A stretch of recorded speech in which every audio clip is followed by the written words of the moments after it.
देश में इतना घिनौना इंसिडेंट हुआ है जिससे आपके रोंगटे खड़े हो जाएंगे। करोड़ों भाई हमारे देश में राखी बंधवाएंगे अपनी बहनों को प्रोटेक्ट करने के लिए, इससे हमारे ही समाज से। कोलकाता के इंसिडेंट ने दिखाया कि कैसा हमारा समाज फेल हो रहा है महिलाओं के लिए। जहां चीफ मिनिस्टर ममता बनर्जी को ऐसे इंसिडेंट्स रोकने चाहिए, वो उल्टा अपनी स्टेट में प्रोटेस्ट मार्च निकाल रही है और कोलकाता पुलिस लोगों को प्रोटेक्ट करने के बजाय ट्विटर पर नोटिस भेज रही है। क्या चल रहा है इस देश में, इस इंसिडेंट में हुआ क्या और कौन जिम्मेदार है, मैं आपको फुल डिटेल देना चाहता हूँ। RG Kar medical college north Kolkata के श्याम बाजार लोकेलिटी में बेस्ड है। ये बना था 1886 में और देश के सबसे पुराने मेडिकल कॉलेजेस में से एक है। और इस पुराने अस्पताल में ही एक घटना हुई जिसने पूरे देश को हिला डाला। 8 अगस्त रात के 11 बजे एक 31 साल की पोस्ट ग्रेजुएट ट्रेनी अपनी 36 घंटों की शिफ्ट में थी। Post graduate trainees basically medical doctors होते हैं जो एक मास्टर्स की डिग्री कर रहे होते हैं स्पेशलाइजेशन के लिए। और इन ट्रेनीज के लिए 24 आवर्स, 36 आवर्स और 72 आवर्स के भी शिफ्ट बहुत आम बात होती है। इन शिफ्ट के दौरान उनको कंटिन्यूसली ऑन कॉल रहना होता है, यानी कि वो आराम कर सकते हैं पर जैसे ही कॉल बजे तो उनको ड्यूटी पर वापस आना होता है। रात में उसने अपने पेरेंट्स से बात करी और फोन में गुड नाइट बोल दिया, जिसके बाद वो अपने मेडिकल राउंड्स करने लग गई अस्पताल में, जो उसके लिए बहुत आम बात थी। रात के 2 बजे उसने एक ब्रेक लिया अपने मेडिकल राउंड से और 4 कॉलीग के साथ वो डिनर करने बैठी। एक इंटर्न, एक हाउस स्टाफर और 2 और पोस्ट ग्रेजुएट ट्रेनी। कॉलेज के पल्मोनोलॉजी डिपार्टमेंट के 3rd फ्लोर सेमिनार हॉल में उन्होंने खाना ऑर्डर किया और फिर वो टीवी पर ओलंपिक्स देखने लग गए, जहाँ वो नीरज चोपड़ा को सपोर्ट कर रहे थे। वो नीरज को सपोर्ट कर रहे थे और उस दिन उसने सिल्वर मेडल भी जीता। सेमिनार रूम 40 बाय 30 फीट का एक कमरा है जहाँ 50 लोग बैठ सकते हैं। और इस सेमिनार रूम में घुसने के लिए आपको 3rd फ्लोर की लिफ्ट से एक कॉरिडोर को पास करना पड़ता है जहाँ सीसीटीवी कैमरास इंस्टॉल्ड थे। पर सेमिनार रूम में कोई कैमरा इंस्टॉल नहीं था। जैसे ही नीरज चोपड़ा का इवेंट खत्म होता है तो और सब सेमिनार रूम को छोड़ देते, पर थकावट की वजह से ये लड़की उधर ही सो जाती है क्योंकि उसके 36 घंटे का शिफ्ट था। अब रात के 3 बजे उसको एक इंटर्न जरूर जगाता है एक रिपोर्ट दिखाने के लिए, पर इस रिपोर्ट को देखने के बाद वो वापस सो जाती है। ये आखिरी बार था जब उनको जिंदा देखा गया। अगले दिन 7:30 बजे सुबह 31 साल की पोस्ट ग्रेजुएट ट्रेनी की बॉडी मिलती है उसी हॉल में करीब 10 इंजरी मार्क्स के साथ। उनकी बॉडी सेमी नेकेड होती है और उनकी आंखों और प्राइवेट पार्ट से खून भी निकल रहा होता है। सुबह के 10:53 AM को हॉस्पिटल के असिस्टेंट सुपरिंटेंडेंट उस लड़की के पेरेंट्स को कॉल करते हैं और बोलते हैं कि आपको जल्दी अस्पताल आना होगा क्योंकि आपकी बेटी की तबीयत बहुत खराब है। करीब 22 मिनट बाद 11:15 AM को सेम व्यक्ति उन पेरेंट्स को वापस कॉल करता है और बोलता है कि आपकी बेटी ने आत्महत्या कर ली। एक फैमिली मेंबर ने बताया कि अस्पताल ने लड़की के पेरेंट्स को 3 घंटे वेट करवाया बॉडी देखने से पहले, और जब ये परमिशन दी भी गई तो पिताजी को कहा गया कि आप बस अंदर जाके एक फोटो ले सकते हो, उसके बाद आपको बाहर आना है। जब पिताजी ने अपनी लड़की की कंडीशन देखी वो बिल्कुल टूट गए। उन्होंने कहा कि मेरी बेटी का और मर्डर हुआ है, वो तो चली गई, हम उसको वापस नहीं ला सकते, पर कम से कम हमें जस्टिस मिलना चाहिए। इंसिडेंट के सामने आने के बाद कोलकाता के पुलिस कमिश्नर विनीत गोयल और स्टेट हेल्थ सेक्रेटरी NS निगम हॉस्पिटल में पहुंचते हैं इन्वेस्टिगेशन के लिए। ये भी पता चलता है कि चीफ मिनिस्टर ममता बनर्जी ने फैमिली से बात कर ली है और उनको स्पीडी जस्टिस का वादा दिया है। और अब प्रोटेस्ट स्टार्ट हो गई है। आरजीकर अस्पताल के कई डॉक्टर्स और पोस्ट ग्रेजुएट ट्रेनीज ने प्रोटेस्ट स्टार्ट करी है और एक ऑटोप्सी की डिमांड करी है। इसके बाद देश भर के मेडिकल कैंपसेस में प्रोटेस्ट स्टार्ट हो जाती है। 9 अगस्त की सुबह पहले पुलिस कर्मी क्राइम सीन पर पहुंचते हैं। क्योंकि उनकी ड्यूटी हॉस्पिटल के आउटपोस्ट में होती है, इसलिए उधर वो जल्दी पहुंच पाते हैं। वो इमीडिएटली ताला पुलिस स्टेशन को इन्फॉर्म करते हैं जिसकी ज्यूरिसडिक्शन में हॉस्पिटल है। हेलो, ये बुलशिट। उस पुलिस स्टेशन से फिर एक ऑफिसर्स की टीम आती है, इंक्लूडिंग होमिसाइडल विंग के डिटेक्टिव्स। सुबह के 11:30 बजे फोरेंसिक डिपार्टमेंट के एक्सपर्ट्स भी उधर पहुंचते हैं और एक केस रजिस्टर किया जाता है अननेचुरल डेथ का। पर फैमिली की पुलिस कंप्लेंट के बाद केस को बदल दिया जाता है रेप और मर्डर केस में। फिर पुलिस की टीम हॉस्पिटल के एक कमरे में 15 कंप्यूटर स्क्रीन्स इंस्टॉल करती है और सारी सीसीटीवी फुटेज चेक करने लग जाती है, जिसके बाद इन्वेस्टिगेशन स्टार्ट होती है। उस रात 5 लोग नाइट ड्यूटी पर होते हैं। उन सभी को सेपरेट किया जाता है और एक एक करके इंटरोगेशन करी जाती है। क्योंकि उन 5 लोगों की स्टेटमेंट्स एक जैसी होती है, इस वजह से वो पुलिस की निगरानी से बाहर आ जाते हैं। पर वो री एग्जामिनेशन प्रोसेस के दौरान एक बंदे पर फोकस करते हैं जो शॉर्ट्स और स्लीवलेस टी शर्ट पहने हुए 3rd फ्लोर सेमिनार हॉल में सुबह 4 बजे घूम रहा था। और उसके कंधे पर सीसीटीवी कैमरा में ब्लूटूथ ईयरफोन्स दिखते हैं। ये डिटेल इंपॉर्टेंट है, थोड़े टाइम बाद आपको पता चलेगा क्यों। हॉस्पिटल आउटपोस्ट का एक पुलिस ऑफिशियल इस बंदे को आइडेंटिफाई करता है। इसका नाम है संजय रॉय। उसकी सेलफोन लोकेशन फिर ट्रैक करी जाती है और पता लगता है कि वो कोलकाता के सॉल्ट लेक में एक पुलिस बराक में लोकेटेड है। अगले दिन यानी कि 10 अगस्त को एक पुलिस की टीम भेजी जाती है उसको पकड़ने के लिए। इस चीज के दौरान इन्वेस्टिगेशन आगे बढ़ती है और क्राइम सीन पर उनको ब्लूटूथ ईयरफोन्स मिलते हैं। संजय से पुलिस पूछती है कि आपके ब्लूटूथ ईयरफोन्स कहाँ हैं जो सीसीटीवी कैमरा में हमें दिख रहे हैं। संजय कहता है वो गुम गए, पर जब पुलिस संजय के ब्लूटूथ को ऑन करती है उस फोन का ब्लूटूथ ऑटोमेटिकली कनेक्ट हो जाता है उन ब्लूटूथ ईयरफोन से जो उनको क्राइम सीन में मिला था। जिसके बाद पुलिस रिकॉर्ड में संजय सस्पेक्ट नंबर 1 हो जाता है और उसकी इंटेरोगेशन स्टार्ट हो जाती है। वारदात की रात जब पहली बार संजय हॉस्पिटल घुसा था तो उसने दारू पी रखी थी। वो रात के 11 बजे फिर हॉस्पिटल को छोड़ता है और दारू पीने के लिए और वापस आता है सुबह के 4 बजे। कोलकाता पुलिस ने कहा है कि संजय ने कन्फेशन कर ली है, पर इन्वेस्टिगेशन में एविडेंस के लिए उन्होंने संजय की बॉडी पर कई इंजरी मार्क्स भी देखे और उन्होंने विक्टिम के नाखून से जो स्किन के सैंपल्स मिले वो भी संजय के डीएनए सैंपल से मैच करने की कोशिश करी है। ऑफिशियल फॉरेंसिक रिपोर्ट अभी तक रिलीज हुई नहीं है, पर संजय रॉय है कौन? संजय को उसका परिवार इंक्लूडिंग माँ, बहन और पड़ोसी एक कलंक बुलाते हैं। उसकी 2 बहनें, बड़ी बहन एक असिस्टेंट सब इंस्पेक्टर है कोलकाता पुलिस में और दूसरी बहन एक सिविक वॉलंटियर है। उसकी एक बहन ने कहा कि मैं उसके बारे में बात बिल्कुल नहीं करना चाहती क्योंकि वो हमारे परिवार के इतिहास में एक कलंक है। मैं उसके बारे में एक ढंग की चीज भी नहीं कह सकती। अगर उसको फांसी भी दी गई तो हम उसकी बॉडी तक कलेक्ट करने नहीं आएंगे। संजय ने 2019 में कोलकाता पुलिस के डिजास्टर मैनेजमेंट ग्रुप को as a civil volunteer join किया था। सिविल वॉलंटियर्स बेसिकली वो लोग होते हैं जो पुलिस की ट्रैफिक मैनेजमेंट या फिर डिजास्टर रिस्पॉन्स में मदद करते हैं। वो कॉन्ट्रैक्ट वर्कर्स होते हैं और महीने के उनको 12,000 मिलते हैं। वो ऑफिशियली कोलकाता पुलिस के नहीं होते, पर संजय अपने आप को ऑफिशियली कोलकाता पुलिसमैन की तरह ही इंट्रोड्यूस करता था। इनफैक्ट उसकी बाइक में भी कोलकाता पुलिस का एक स्टिकर था। और ये पहली बार नहीं था जब संजय आरजी कर कैंपस आया था। 2 साल पहले वो उधर एक बावर्ची था, पर फिर वो 2 साल के लिए गायब हो गया और जब वो वापस आया उसने इंट्रोड्यूस किया अपने आप को कोलकाता पुलिस की तरह। हॉस्पिटल स्टाफ ने बताया कि संजय उधर आता रहता था और वो प्रिंसिपल संदीप घोष के क्लोज भी था। इनफैक्ट संजय ने ये चीज़ यूज़ भी करी थी पैसा कमाने के लिए। वो पेशेंट से पैसा लेकर उनको वादा करता था कि वो हॉस्पिटल में उनको भर्ती करा देगा। अभी संजय एक सस्पेक्ट ही है क्योंकि ऑफिशियल फोरेंसिक रिपोर्ट नहीं आई है। इस वजह से सीबीआई या फिर पुलिस इन्वेस्टिगेशन में कोई कंक्लूसिव एविडेंस नहीं मिला है संजय के अगेंस्ट। पर ये कोई पहली पुलिस कंप्लेंट नहीं है संजय के खिलाफ। 13 मई 2023 को उनकी बीवी ने एक पुलिस कंप्लेंट फाइल करी थी क्योंकि जब वो 3 महीने प्रेग्नेंट थी तब संजय ने उनको पीटा था। उसके 1 साल पहले 8 अगस्त 2022 को एक और पुलिस कंप्लेंट फाइल हुई थी संजय के खिलाफ ऐसी चीज पर पुलिस ने उसके खिलाफ कोई एक्शन नहीं लिया। इनफैक्ट वो पुलिस के साथ एज ए सिविक वॉलंटियर काम करता रहा। दुर्गा देवी जो संजय की सास है, उन्होंने कहा कि वो उनकी बेटी को पीटता रहता था, पर अगर तब पुलिस ने उसके खिलाफ एक्शन लिया होता तो शायद आज ये इंसिडेंट होता ही नहीं।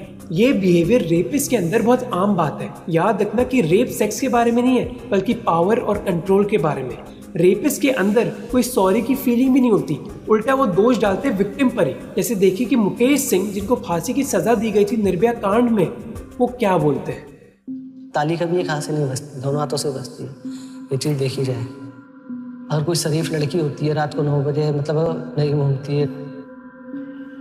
लड़के भी उतने उससे ज़्यादा जिम्मेदार है रेप के लिए, ये लड़के हैं उससे ज़्यादा। संजय के पकड़े जाने के बाद भी कई लोग खुश नहीं है क्योंकि उनका कहना है कि संजय ने अकेले काम नहीं किया बल्कि जो रियल कल्प्रिट है उसको छिपाया जा रहा है। क्योंकि जो ऑटोप्सी रिपोर्ट में शॉकिंग डिटेल्स थी उसने ये दिखाया कि ये करतूतें एक आदमी की हो नहीं सकती। 9 अगस्त शाम के 4:40 PM जो रिपोर्ट हुई उसने दिखाया कि मैट्रेस पर कई बाल पाए गए। इसके अलावा उस रिपोर्ट में कई ग्रूसम डिटेल्स हैं जिनको मैं डिस्कस नहीं करना चाहता इस वीडियो में, जैसे कई एक्सटर्नल इंजरीज जो बॉडी में पाई गई। पर डॉक्टर सुबर्णा गोस्वामी जो आरजी करके एक फॉर्मर स्टूडेंट है, उन्होंने रिपोर्ट पढ़ी और उन्होंने कहा कि रिपोर्ट में लिखा है कि मल्टीपल पेनिट्रेशंस की गई थी, जिसका मतलब है कि बस एक आदमी इन्वॉल्व नहीं था इस चीज में। पर कुछ डिटेल्स जो इंटरनेट पे सर्कुलेट हो रही है, जैसे वजाइना में 150 ग्राम सीमेन पाया गया है, वो बिल्कुल गलत है। कोलकाता के सीके बिरला हॉस्पिटल में डॉक्टर राजा धर ने भी इसी बारे में बात करी है कि जो भी डिटेल्स और रिपोर्ट्स आई हैं उसके हिसाब से एक से ज्यादा आदमी इस क्राइम में इन्वॉल्व थे। उनकी स्टेटमेंट वो कहती है कि क्राइम की डिटेल्स के हिसाब से मल्टीपल लोग इस भद्दी एक्ट में इन्वॉल्व थे।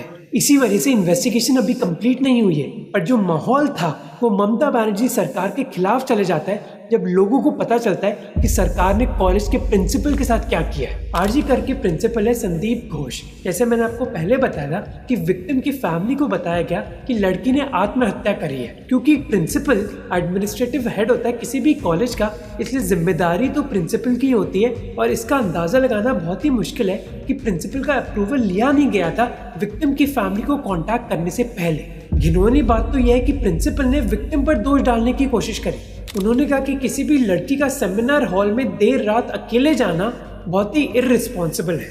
तो एक मेडिकल कॉलेज के प्रिंसिपल भी उन्हीं लोगों की तरह जो दोष लड़कियों पर डालते हैं उनके अत्याचार के पीछे। इतनी घिनौनी चीज बोलने के बाद प्रिंसिपल के खिलाफ प्रोटेस्ट स्टार्ट हुई, पर उनके खिलाफ कोई एक्शन लिया नहीं गया।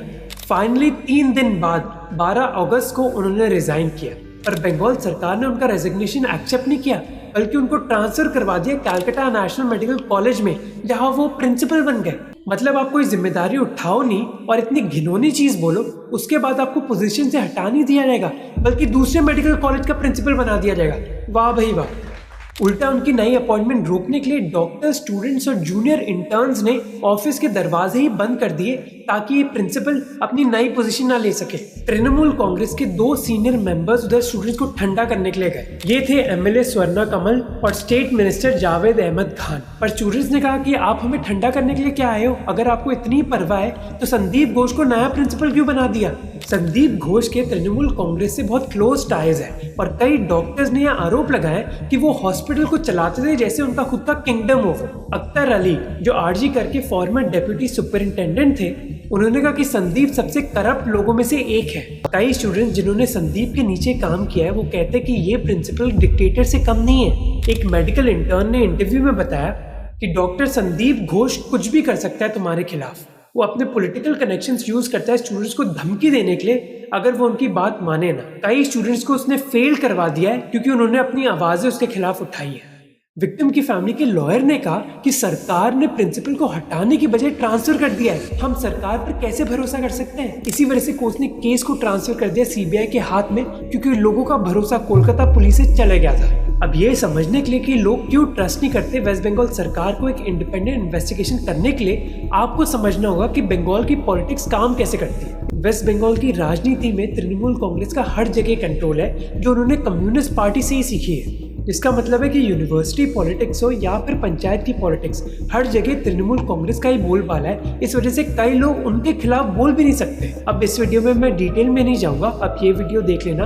पर इस चीज की वजह से लोग विश्वास नहीं करते कि बंगाल की सरकार एक इंडिपेंडेंट इन्वेस्टिगेशन कर पाएगी। 13 अगस्त को ये मुद्दा कोर्ट तक पहुंच गया, जहाँ विक्टिम के परिवार के लॉयर ने आर्ग्यू किया कि ये केस इमीडिएटली सीबीआई को ट्रांसफर हो जाना चाहिए, नहीं तो एविडेंस डिस्ट्रॉय कर दिया जाएगा। लॉयर ने कई आर्गुमेंट दिए, जैसे फोन कॉल में फैमिली को बताया गया कि ये सुसाइड का केस है, फिर 3 घंटे उनको वेट करने पड़े बॉडी देखने से पहले, फिर रेप और मर्डर का एविडेंस था, फिर भी पहला केस जो कोलकाता पुलिस ने फाइल किया था वो अननेचुरल डेथ का था। फिर डॉक्टर संदीप घोष को ट्रांसफर कर दिया गया, ना कि उनको हटाया गया। तो कलकत्ता हाईकोर्ट ने आर्गुमेंट सुने और उन्होंने केस इमीडिएटली ट्रांसफर कर दिया सीबीआई के हाथ में। पर सीबीआई ने अपना काम स्टार्ट भी नहीं किया था कि एक वीडियो वायरल हो रहा था। सेमिनार रूम जहां विक्टिम का रेप और मर्डर हुआ था, उसके पास वाला रूम सडनली रेनोवेट हो रहा था। एक स्टूडेंट प्रोटेस्टर ने पूछा कि क्राइम सीन के पास तोड़फोड़ क्यों स्टार्ट कर दी गई है जब इन्वेस्टिगेशन चल रही है? आपके कॉलेज में इतना बड़ा हादसा हुआ है, सीबीआई इन्वेस्टिगेशन स्टार्ट करने वाली है,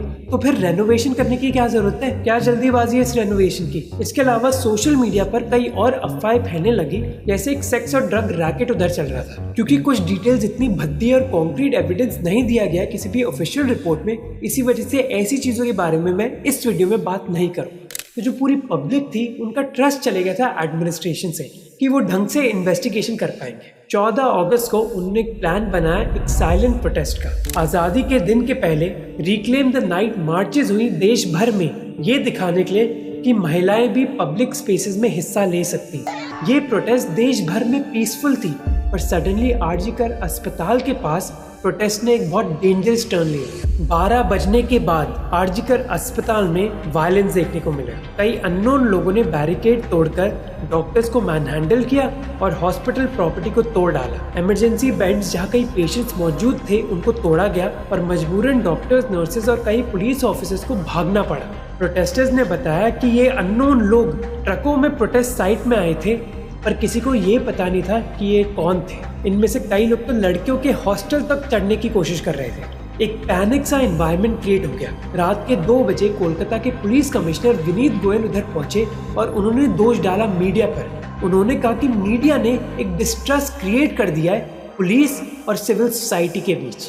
बीजेपी स्टेट सेक्रेटरी शुवेंदु अधिकारी ने कहा कि ये गुंडे तृणमूल कांग्रेस के गुंडे थे, जबकि ममता बनर्जी ने कहा कि ये लोग सीपीआईएम और बीजेपी के गुंडे थे। कोलकाता पुलिस अब ट्विटर को यूज करके इन लोगों को आइडेंटिफाई करने में तुली है, पर अभी तक हमें ये पता नहीं चला कि ये लोग थे कौन और इनका क्या मोटिवेशन था कि ये अस्पताल में घुस गए। अब कई लोगों ने कहा कि इन लोगों को भेजा गया था एविडेंस डिस्ट्रॉय करने के लिए। हॉस्पिटल में जरूर तोड़फोड़ मचाई गई, पर कोलकाता पुलिस ने क्लैरिफाई किया कि क्राइम सीन सेमिनार रूम है और उसको डैमेज नहीं किया गया है। पर क्या वायलेंस रोकना, लॉ एंड ऑर्डर मेंटेन करना बंगाल सरकार और कोलकाता पुलिस की जिम्मेदारी नहीं है? उल्टा ममता बनर्जी ने यह अनाउंस किया कि 19 अगस्त को वो प्रोटेस्ट करने जा रही है। क्यों? क्योंकि वो चाहती है कि रेपिस्ट को कैपिटल पनिशमेंट दी जाए, फांसी की सजा। ये तो हुआ कि उल्टा चोर कोतवाल को डांटे। आपकी स्टेट में एक ग्रूसम रेप हुआ स्टेट के कैपिटल में। प्रिंसिपल जो एडमिनिस्ट्रेटिव हेड होते हैं मेडिकल कॉलेज के, उनको हटाया नहीं किया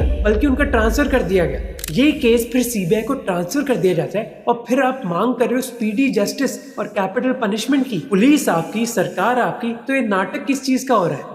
पर ममता बनर्जी जो डेथ पेनल्टी की मांग कर रही है अपने प्रोटेस्ट में, वो एक तरीका है आपको डाइवर्ट करने के लिए। उनकी बातों में मत फंसो।